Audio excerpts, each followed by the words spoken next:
Ya vamos arribando al final de la carta de Pablo a los colosenses. Y para comprender la carta cabalmente, es importante que veamos como dos grandes divisiones que tiene esta carta. Capítulo 1 y capítulo 2. Pablo lo que estaba era mostrando la suficiencia de Cristo, la plenitud que hay en Él, que Cristo es más que suficiente como Salvador y que es el Señor de las vidas de aquellos que lo han recibido, que lo tienen en su corazón y lo manifiestan en su vida diaria. Todo esto lo mostraba Pablo para ir en contra de las enseñanzas de los falsos maestros, esas filosofías que estaban enmarcadas en tres grandes conceptos, que era el legalismo, el misticismo y el ascetismo. En todas esas tres, que nunca se mencionan en la carta por su nombre, era contra las que iba Pablo. Y entonces puede decir uno, pero ¿y cómo que va en contra de unas filosofías falsas y no las menciona por el nombre? Pero es que a través de quién era Cristo, de los atributos de Cristo, Él ilumina la vida de los creyentes para que no se dejen embaucar por las falsas doctrinas, que realmente es lo que uno debiera enseñar. Uno debiera enseñar, no gastar tanto tiempo diciendo esta es la falsa doctrina, sino enseña a Cristo en su grandeza, en su majestuosidad, y así las personas de manera racional y consciente alejan de su vida, de sus oídos, de todo, las falsas creencias, porque todos los días llegarán falsas creencias. Bueno, capítulos 3 y 4, ya lo que hace Pablo es mostrar, este Cristo en quien habita la plenitud de la deidad se manifiesta en la vida de los creyentes a través de su vida práctica. Entonces miren que es, digamos, un bosquejo sencillo, y que así cuando nosotros vamos a enseñarle a alguien podemos tener como mucha claridad acerca de eso. 2 capítulos donde se habla de la grandeza de Cristo, y es la descripción más sublime, más hermosa que encuentra uno en toda la Biblia de quién es Cristo. Y las otras 2, cómo vive un cristiano, cómo debe vivir en algunos aspectos. Entonces ya vimos en los primeros versículos del capítulo 3, vimos cómo se instruía a los creyentes de Colosas sobre la forma como se debe evidenciar, de la forma práctica de evidenciar quién era Cristo en sus relaciones con las congregaciones y con los hermanos de la fe. Pero ahora vamos a entrar en unos aspectos en los cuales esto puede generar casi que urticaria en algunos grupos poblacionales actuales, como lo generó en ese tiempo, y especialmente en los movimientos feministas y en movimientos que tienen que ver con el sindicalismo y reivindicación de los derechos de trabajadores. Pero vamos a mirar, vamos a pedirle al Señor que nos ayude a entender, Él que fue el que inspiró la palabra, pues por qué lo dijo y a qué iba dirigido en ese momento, y por qué permite que nosotros hoy lo escuchemos, porque si no fuera la voluntad de Dios, esto simplemente había desaparecido, había quedado como un escrito para esa época. Pero el Señor sabe que hoy, como en aquel tiempo, nosotros necesitamos de su palabra. Entonces, el texto que vamos a leer está en Colosenses capítulo 3, desde el versículo 18 hasta el capítulo 4, versículo 1. Pero antes de proceder con la lectura, vamos a poner en manos del Señor para que Él nos permita entender su palabra, comprender la aplicación que tiene para nosotros. Mi Señor, y te damos gracias, Padre. Gracias por tu palabra que va a ser predicada. Pero queremos, Señor, antes de su lectura, pedir que seas tú dándonos comprensión, discernimiento para estos textos. Tú que lo inspiraste, tú que inspiraste a Pablo y todas las enseñanzas a través de la Biblia, permite que la podamos comprender, porque hoy tenemos muchos enemigos de esta palabra. El mundo nos enseña cosas que son contrarias. Por eso clamamos a ti, el inspirador de la palabra, el sustentador de la palabra, para que nos permitas estar firmes en nuestras convicciones, que son tus convicciones, Señor, las que has enseñado a través de las Escrituras, en las cuales revelas tu voluntad y tu carácter. Gracias te damos, Señor, por haberlas inspirado, por conservarlas, y de forma muy especial, Señor, al Espíritu Santo, porque permite que las podamos tener en nuestra mente, en nuestro corazón. Gracias infinitas te damos, mi Señor, por tu palabra. Amén. Muy bien. Vamos a hablar de relaciones que son transformadas por Cristo. Y vamos a ver 3 áreas específicas de esas relaciones transformadas por Cristo. Y tienen que ver con las relaciones entre esposos, las relaciones de padres e hijos y las relaciones entre amos y esclavos. Vamos entonces con Colosenses capítulo 3, versículos 18 y 19. Y vamos a ver las relaciones entre esposos. Casadas, estad sujetas a vuestros maridos como conviene en el Señor. Maridos, amad a vuestras mujeres y no seáis ásperos con ellas. Cuando uno lee esto, mis amados, uno se queda como así, como que apenas empezó la instrucción. Para aquellas personas, para quienes la palabra casadas, estad sujetas a vuestros maridos, les parece muy provocadora, miren lo que dice la palabra de Dios para todas, para todos. Esposas, estén dispuestas a servir a su esposo, que es lo que deben hacer como seguidoras del Señor. Y a los esposos les dice, amen a su esposa y no la traten mal. Muy bien. Antes de levantar las voces contra una supuesta posición machista de Dios, que es lo que les decía ahorita, que esto puede producir como urticaria en algunas partes, entonces miremos primero que esta enseñanza va dirigida a la congregación de Colosas, va escrita para creyentes. Y ellos tienen a Jesús como su Salvador y como su Señor. Entonces, aquí lo que Pablo les enseña, les muestra, no es la vulneración de los derechos de la mujer, no está vulnerando derechos de la mujer y no está exaltando al hombre por encima, no está diciendo que el hombre es superior a la mujer y que la mujer tiene que estar en una posición de, pues como de menos valor de aquella que tiene el hombre.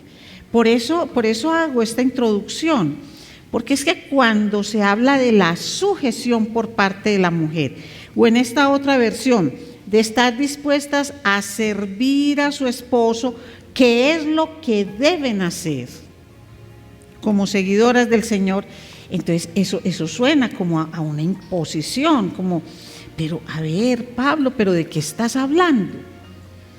Ahora pensemos, esa palabra es revolucionaria hoy, pero fue revolucionaria hace 2000 años, pero en sentidos contrarios. Miren, cuando nosotros hablamos de esto hoy, ¿qué es lo que el mundo hace? ¿Cómo se levanta el mundo contra esta palabra? No, están locos. Están locos, porque es que ya las mujeres somos iguales a los hombres. Las mujeres no tenemos por qué estar sujetas, las mujeres no tenemos por qué servir. ¿Cómo nos viene a hablar que hay que servir a los hombres para demostrar que estamos bien con el Señor. Entonces, eso causa un rechazo. Pero ¿cómo era en el tiempo de Pablo?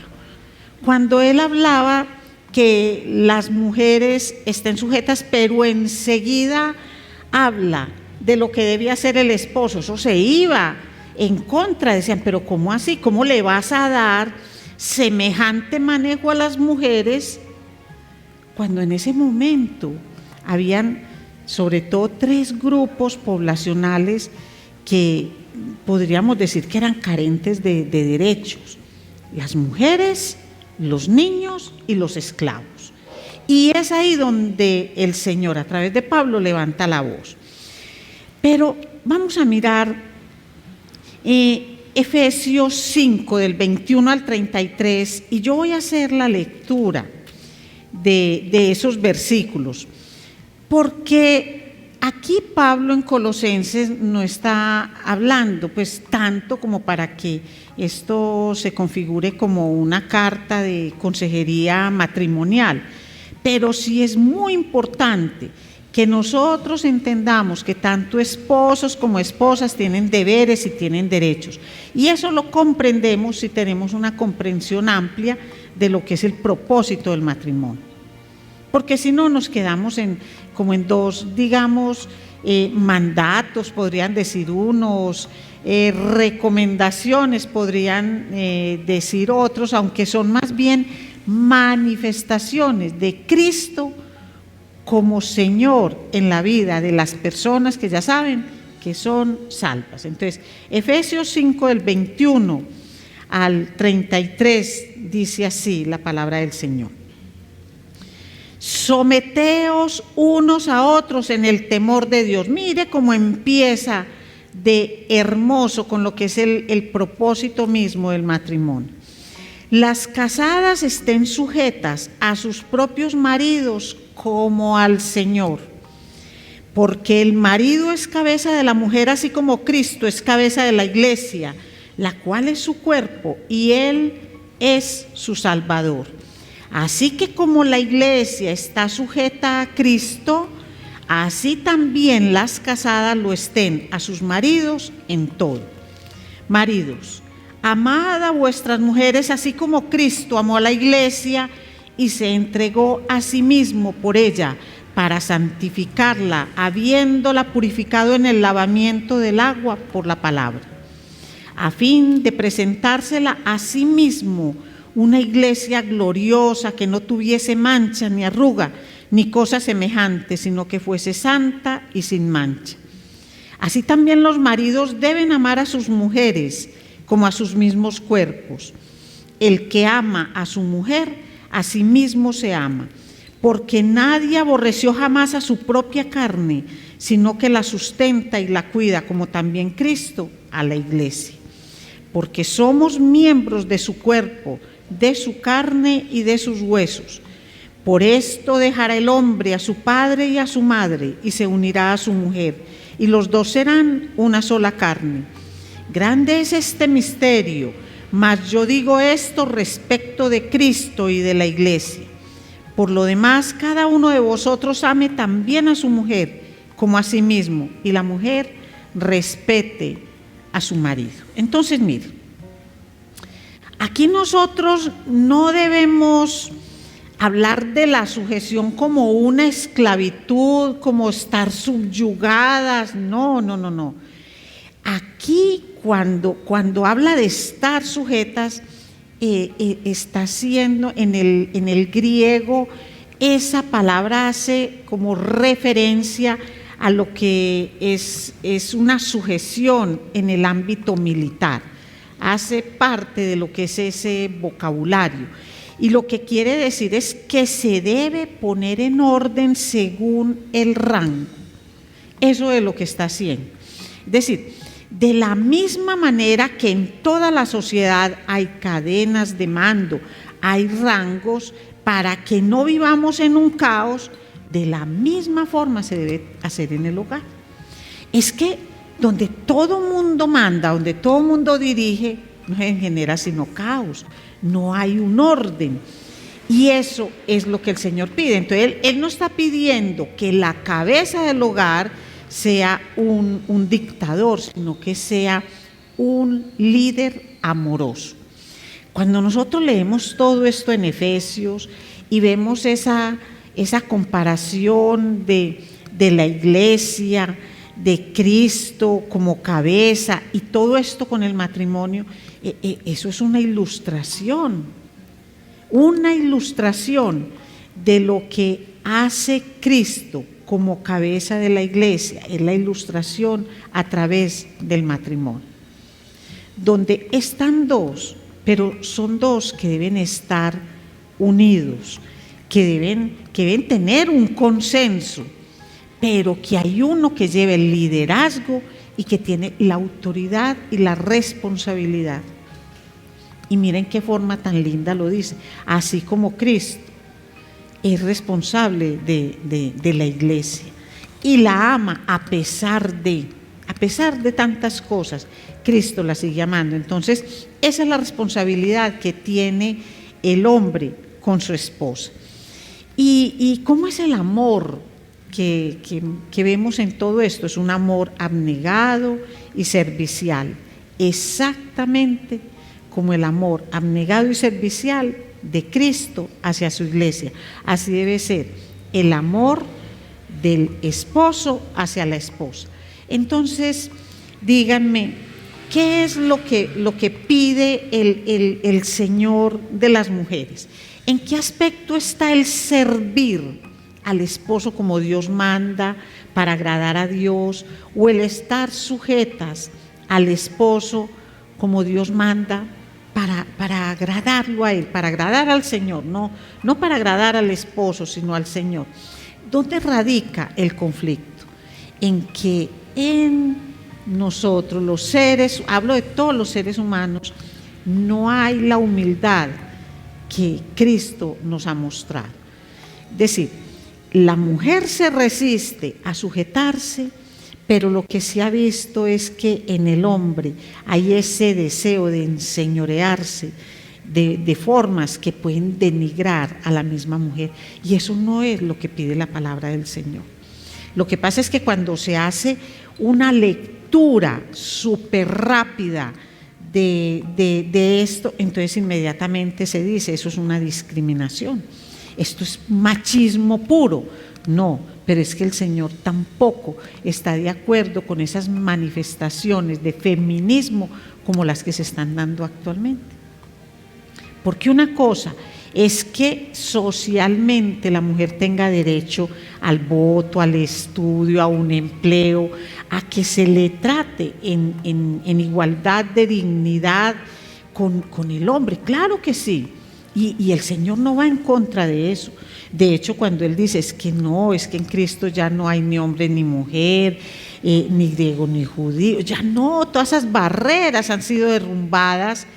Entonces, es lo que nosotros debiéramos tener, una comprensión total, comprensión que con plena seguridad no fue fácil, sobre todo por los esquemas sociales en los que se vivía en ese tiempo. Eso era revolución pura. Hablar de esta manera era revolución pura. Nosotros hoy tratamos de cambiar y decir: eso no es lo que quería decir, eso es lo que quería decir. Lo que quería decir, sujeta es sujeta. Atender, ser ayuda idónea, servir es eso, es servir, ser ayuda idónea, tratar con respeto al esposo. Pero miren todas las responsabilidades que hay para el esposo mismo. Entonces, hay una pregunta. Nosotras, tanto mujeres como hombres, mujeres, somos capaces de someternos de la forma que dice la palabra por nuestra propia voluntad. Y los hombres son capaces de amar de la manera como Dios pide ahí en la palabra que se ame, por su propia voluntad. Yo creo que no. Pero, ¿qué es lo que pasa? Que para que esto se logre, nosotros necesitamos estar vestidos con esos ropajes que el Señor nos da. Los que están en Colosenses 3, lo vimos la vez pasada, del 12 al 14.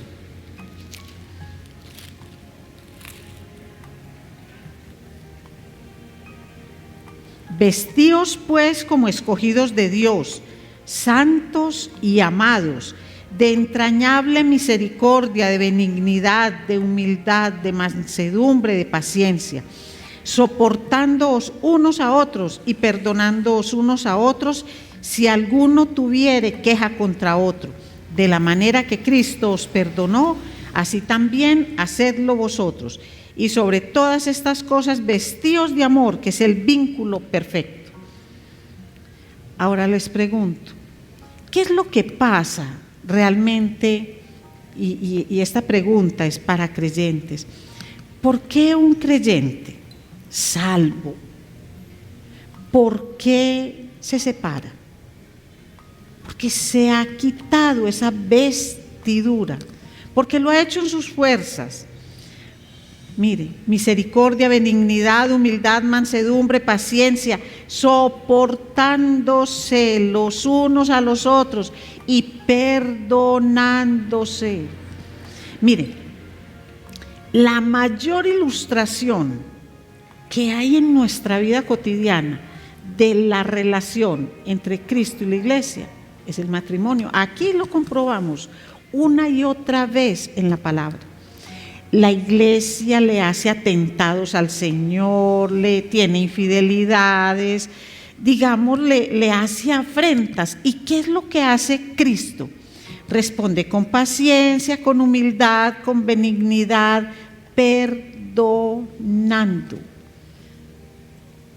Ahora, el matrimonio es la unión de dos seres imperfectos. ¿Cómo pretendemos nosotros que siempre y en todo momento tengamos una relación perfecta? Siempre y en todo momento. Dos seres imperfectos. No es posible. Pero cuando llegan las dificultades, entonces nosotros entendemos que si estamos vestidos de Cristo, entonces nos soportamos en ocasiones, pero nos perdonamos en las otras. Y continúa la relación hasta que la muerte termine ese vínculo unido por el amor, porque Dios no obliga a casarse en ninguna parte. Hay una obligación de estar casado, no. Si yo tengo el don de continencia, entonces yo no me tengo que casar, pero si me caso, acepto ese compromiso delante de Dios y delante de la sociedad. No es solamente delante del ministro que efectuó la ceremonia, sino delante de Dios y de la sociedad, los hijos de por medio, donde dije, hasta que la muerte nos separe, en salud, en enfermedad, en tristeza, en alegría, en todas las circunstancias, en salud y en enfermedad. Pero resulta que en un momento no nos entendemos y todo eso se deja de lado. Entonces, miren que es tan importante ayer como lo es hoy. Y esto es un completo desafío. Como también debemos entender la reiteración del Señor en cuanto al tema del hogar, al tema de mantener el hogar firme. ¿Y por qué lo hace el Señor? Porque tal como es el hogar, es la sociedad. Y tal como es ese pequeño núcleo social donde nosotros vivimos, tal es la nación. Nosotros no podemos pretender tener sociedades que diriman sus conflictos en paz cuando al interior de los hogares nosotros no somos capaces de dirimir en paz los conflictos. Nada más piensen y multipliquen los problemas de un hogar, multiplíquenlos a la sociedad y a una nación entera. Entonces, hablar de paz y de armonía y de perdón es muy fácil cuando yo se lo exijo a los demás. Pero eso es lo que Dios me pide que yo reflexione, por eso el matrimonio. Y hay algo que lo vamos a ver aquí con los hijos. Nosotros mostramos el verdadero carácter cristiano al interior de nuestro hogar. casados, solteros, como vivamos, pero ahí, al interior de nuestro hogar, ahí lo vivimos. Ahí es donde nosotros lo mostramos. Relaciones entre padres e hijos son también relaciones transformadas por Cristo. Y está en los versículos 20 y 21. Hijos, obedeced a vuestros padres en todo, porque esto agrada al Señor. Padres, no exasperéis a vuestros hijos para que no se desalienten. Entonces, miren esto. Cuando una pareja vive en armonía, pues la familia como tal vive, respira esa armonía que irradia la pareja. Y esto condiciona la relación entre los padres y los hijos. Porque donde hay una pareja en completo conflicto, eso se irradia inmediatamente a los hijos. De hecho, los hijos empiezan a tomar partido, para acá o para allá, según la conveniencia. Qué pesar. Pero en muchas ocasiones uno lo que ve es que los hijos no toman partido por la unión de los padres, sino porque con cuál me quedo y que cada cual haga lo que quiera, es lo que dicen ellos, porque no muestran compromiso. Pero ¿por qué no muestran compromiso? Porque los mismos padres no han defendido ese compromiso que en un momento juraron. Entonces, miren, aquí de lo que se habla es de mostrar esa unidad ante los hijos. Aquí no habla de posiciones, aquí no habla de que más importante el papá o la mamá, no, sino esa unidad. Y cuando los padres están unidos, entonces los padres unidos reflejan, pues, o empiezan esa educación de cara a los mismos hijos. ¿Y qué es lo que el Señor pide? Que los padres enseñen a los hijos. Lo primero que les enseña es a que los enseñen, los conduzcan en la obediencia. Es decir, vea papá y mamá, ustedes lo que deben hacer es enseñarle a sus hijos desde pequeños a obedecer. Porque si ellos los obedecen a ustedes, más adelantico, cuando salgan a la sociedad, cuando se enfrenten al estudio, al trabajo, a las relaciones con amigos, al ejercicio de la autoridad de un policía, de un militar, de un gobernante sobre ustedes, ellos van a poder responder. Pero ¿qué es lo que nosotros hacemos? Lo que nosotros hacemos es darle gusto a los hijos en todo. Y lo que dice el Señor es que los hijos obedezcan. Ahora, un hijo obedece porque sí, así como en la relación de marido y mujer, porque sí, no. Pero en un principio son los padres los que los deben conducir a eso. Vean, entre los cristianos muchas veces nos preocupamos mucho casi como por formar teólogos a nuestros hijos, que se sepan las historias bíblicas. De hecho, en la misma escuela infantil se hace mucho énfasis en conozca esto, conozca aquello. No, el énfasis está en obedecer. Y si se logra que al interior del hogar obedezcan lo que los padres mandan, porque si son padres que están en Cristo, que es a quienes se les está hablando, no les van a mandar nada por mal, sino que todo va a ser para su bien.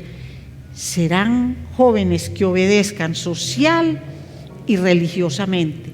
Pero cuando nosotros no enseñamos la obediencia dentro del hogar, se va generando esa semilla de rebeldía, o empiezan a tener una obediencia selectiva. A esto sí obedezco, a esto no. ¿Por qué no vino tu hijo hoy? Es que no quiso. No quiso y te quedas tan tranquila. No quiso y simplemente premias el no querer del hijo porque sí. O vámonos de de esta clase o de esta congregación o de donde sea. ¿Por qué? Porque es que yo quiero y se le da gusto. ¿Por qué no explorar las verdaderas razones del joven? Las puede tener, y los padres deben escuchar a sus hijos, escucharlos para comprenderlos, escucharlos para entender lo que ellos están viviendo, para que no se desanimen. Porque cuando un hijo no es escuchado, cuando un hijo es atendido en sus necesidades, pero no escuchado realmente, no acompañado realmente, se puede desanimar. Y donde busca el ánimo, lo busca por fuera de la casa.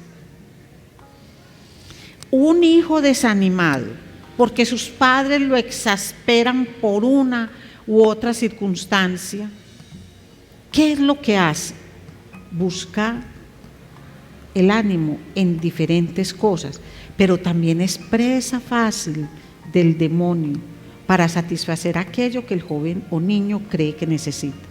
Ahora, muchas veces se le enseña y se le enseña al niño o al joven y eso lo desborda.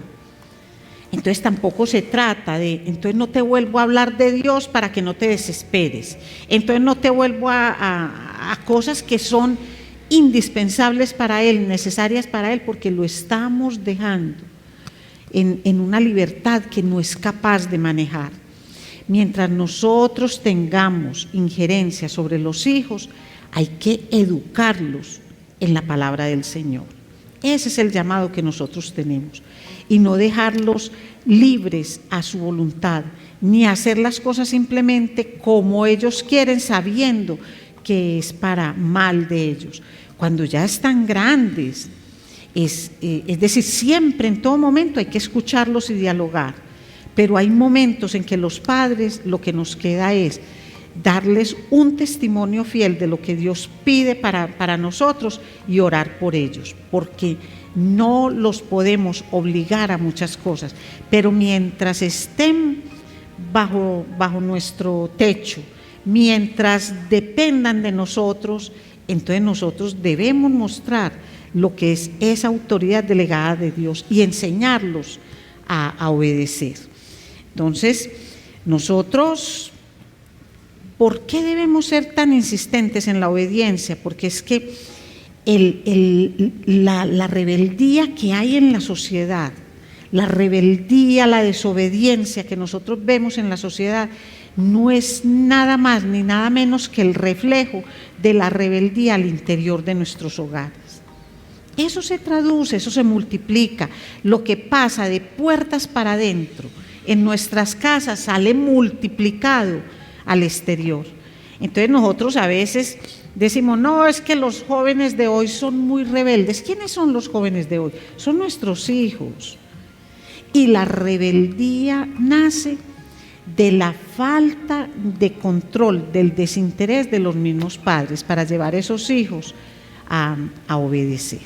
Ahora, no quiere decir que nosotros vamos a tener hijos que no hagan sino lo que les decimos. No, es que hay que enseñarles a pensar, a reaccionar, hay que enseñarles a mirar todo. Pero eso se lo enseña un papá y una mamá que se rigen por la voluntad de Dios, no por la voluntad del mundo. Muy bien. Y si esto sucede entre esposos y con padres y con hijos, no menos revolucionario es lo que Dios enseña a través de Pablo para las relaciones entre amos y siervos. Y esa está en el capítulo 3, versículo 22 al 4:1.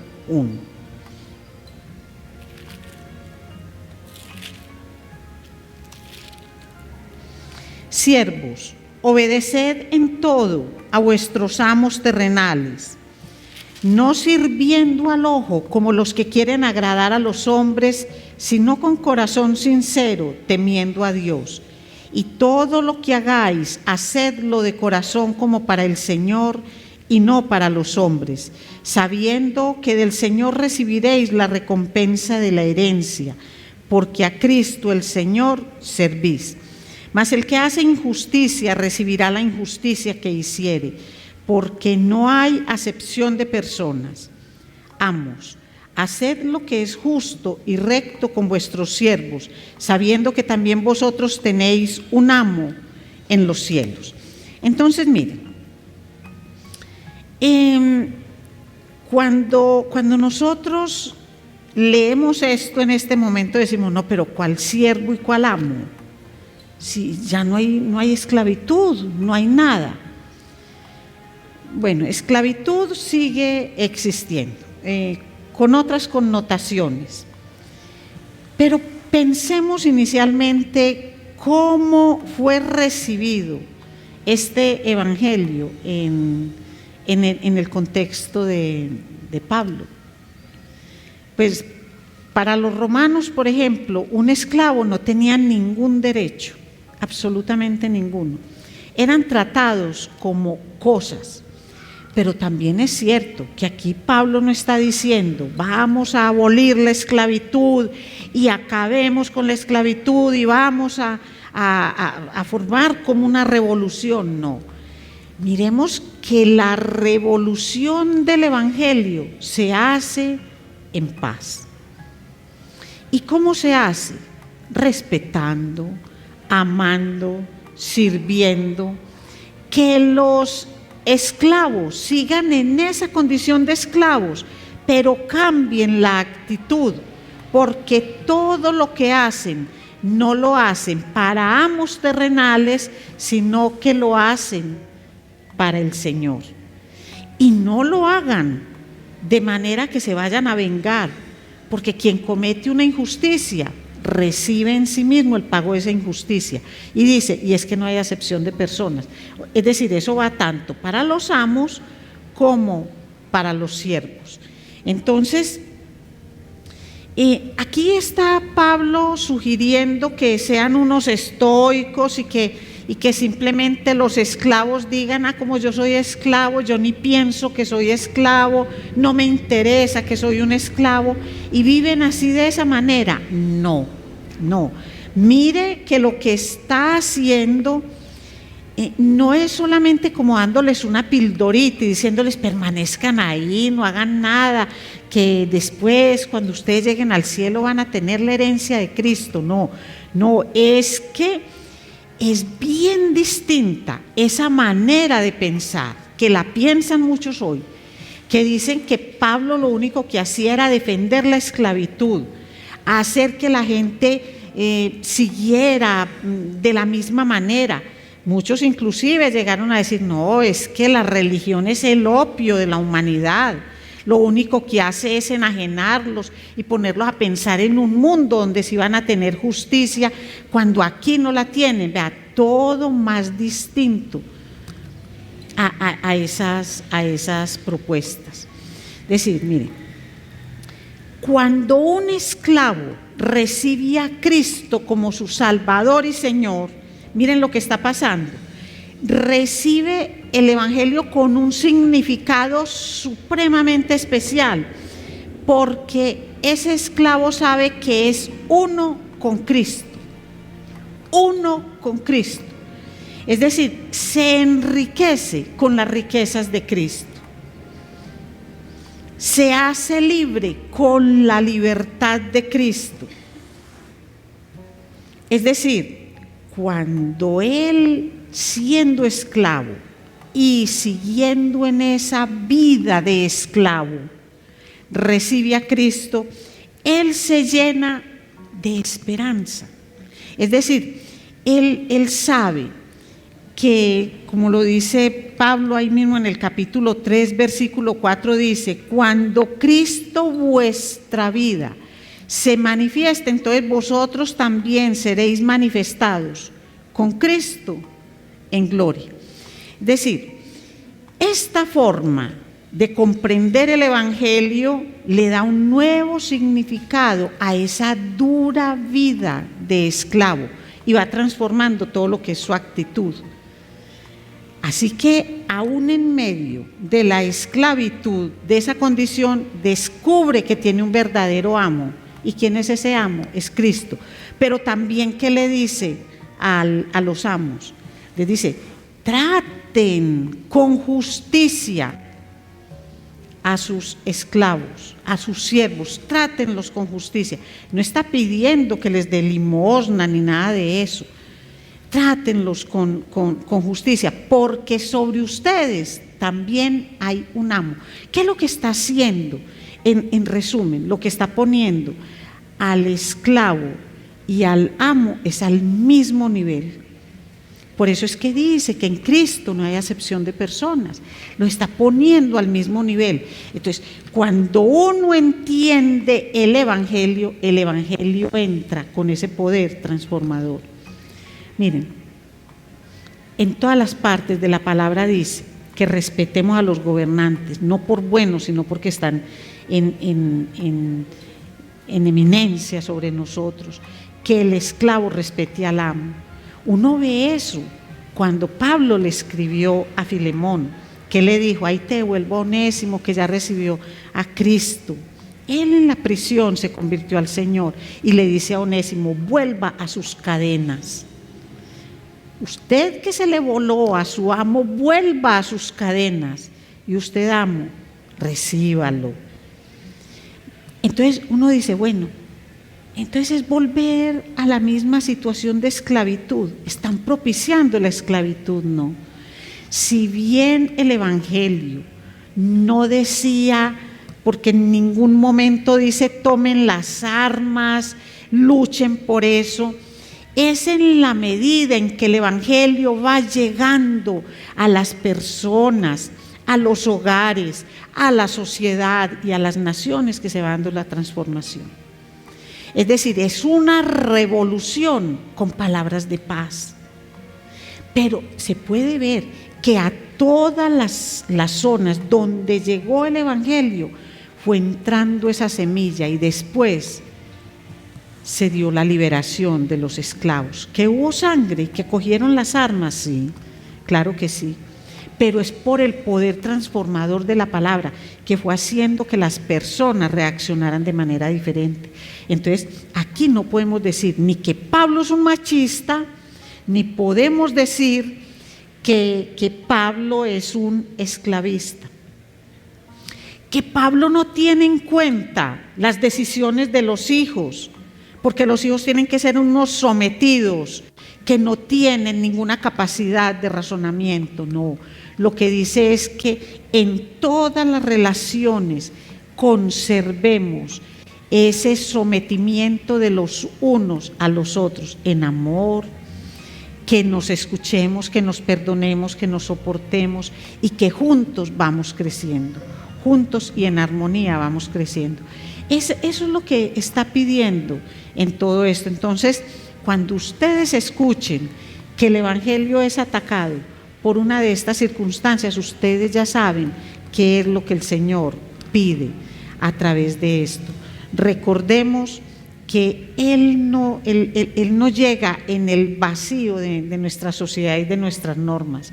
Si esto lo leemos hoy, si esto llega así frío, a manos de alguien enemigo de Dios y defensor, por ejemplo, del feminismo y de los derechos laborales y de todo eso, no lo van a entender. No van a entender lo que aquí se está expresando. Pero lo que se manifiesta es que recibir el Evangelio y vestidos con ese vestido, con ese ropaje del Evangelio, las relaciones en todos los niveles de las personas van a ser transformadas y a ser transformadas para bien. Vamos entonces a darle gracias al Señor porque estamos en un mundo que está alejado de Dios. Señor, y nosotros te clamamos porque en este mundo en el cual se usa la violencia para todas las cosas, Señor, tú levantas la voz.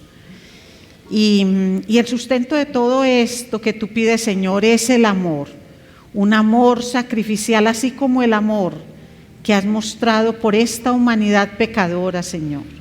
Tú eres el ejemplo máximo de lo que se habla, Señor, en toda esta carta a los colosenses. Tú eres, Señor, el que se muestra en toda su magnitud y su grandeza, como aquel en el que se contiene toda la majestuosidad de Dios. Un Dios hecho hombre, que muere en la cruz para con su sangre lavar el pecado de la humanidad.